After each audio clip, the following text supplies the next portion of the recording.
Hello and welcome back to 7th Circle Gaming. Today on the channel we're going to be discussing Spacebase Startopia for the second time.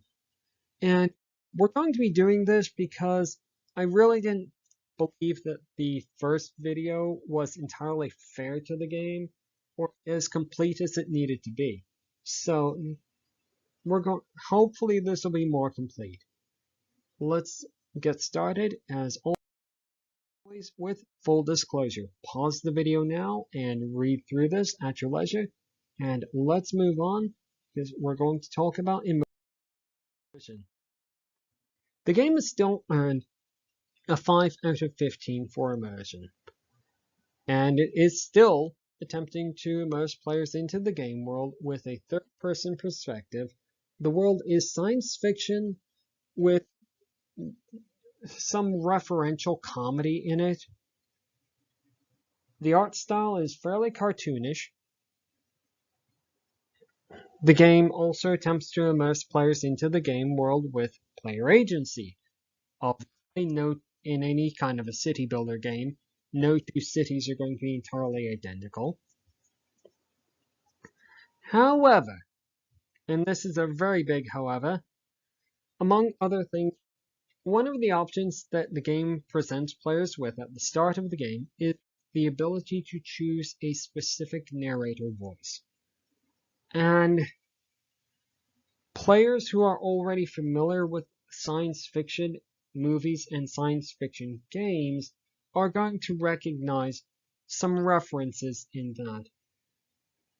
And that can have a significant effect on their immersion in the game. In addition to that, the game also attempts to pull players into the game world with challenge. And the challenge that the game presents players with is mostly managing income, managing the interrupts that the game presents, and managing employees, visitors, and other aspects of the game. So then, let's move on because I do want to show this screenshot of one of the levels that players are going to be given to manage. There's actually 3 levels to the space station that players have to manage. The user interface, we do want to draw your attention to the iconography. The tutorial is going to explain a lot of what this means, but at first glance, the most important thing is going to be that indicator on the top center of the screen. And do pay attention to the art style. As we said, it is a kind of comedic, science fiction-y art style. And let's move on because there really isn't anything more to say about immersion, and we do need to get on to difficulty. The game has earned a 6.5 out of 15 for difficulty. It does present players with several options. The tutorial is fairly complete, and it is highly suggested that players complete the tutorial before jumping into any of either the campaign or the sandbox mode. On the other hand, as we'll see in a moment, the descriptions start out fairly simplistic, but as we go through the list, they do require more and more experience with the game to understand how they're going to come into effect. And let's take a look at that screen now. Now, during our play session, we did play it on Cadet difficulty. And what we can see here is the first 3 items are highlighted in yellow. For what reason, the game really doesn't ever explain that. But we can understand pretty well what that means. We start with more workers, we start with more money, or energy to start with. The building costs are reduced. But as we look down the list, we stop really understanding at a glance what that means and how the how that's going to come into play as we go through the game world. And obviously that's something that can be overcome with experience, but something that's more clear would be useful to have. Now then, let's move on and talk about lasting appeal. The game is earning a 3 out of 15 for lasting appeal. It, at present, doesn't have downloadable content that's substantive, and doesn't support mods, and really there are only two ways to play through the game: a campaign or challenge mode and the sandbox open mode. And really on either one of those modes, the game only offers retrying on different difficulties to keep players invested in the world. And honestly, that's not an awful lot.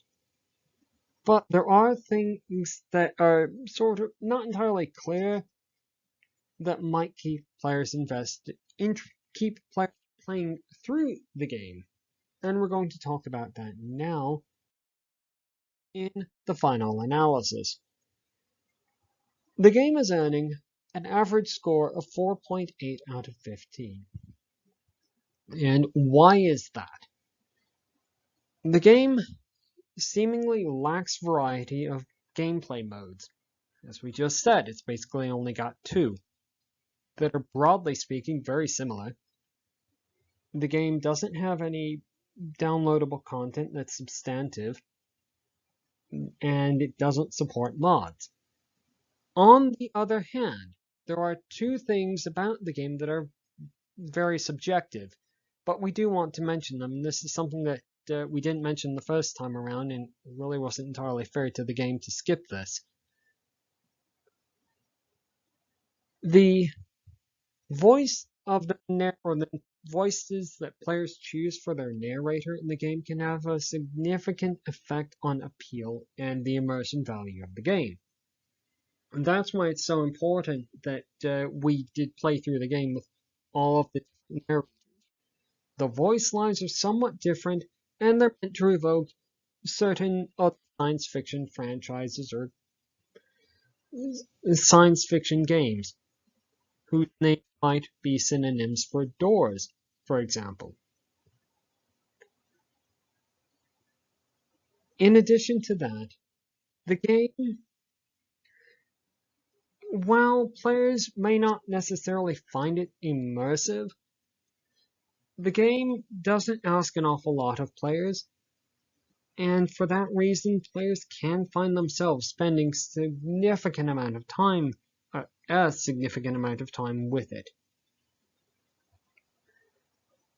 without being immersed in it, much as possibly other city builder games, but it does need to be mentioned here. And honestly, I do hope that was more complete than the first video.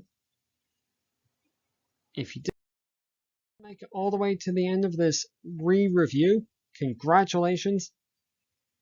If you have a game that you'd really like to see on the channel, suggest it in the comments section below. Have you tried Spacebase Startopia? Do the other YouTube things? You know what we're asking, and that's all I've got to say for Spacebase Startopia, and goodbye.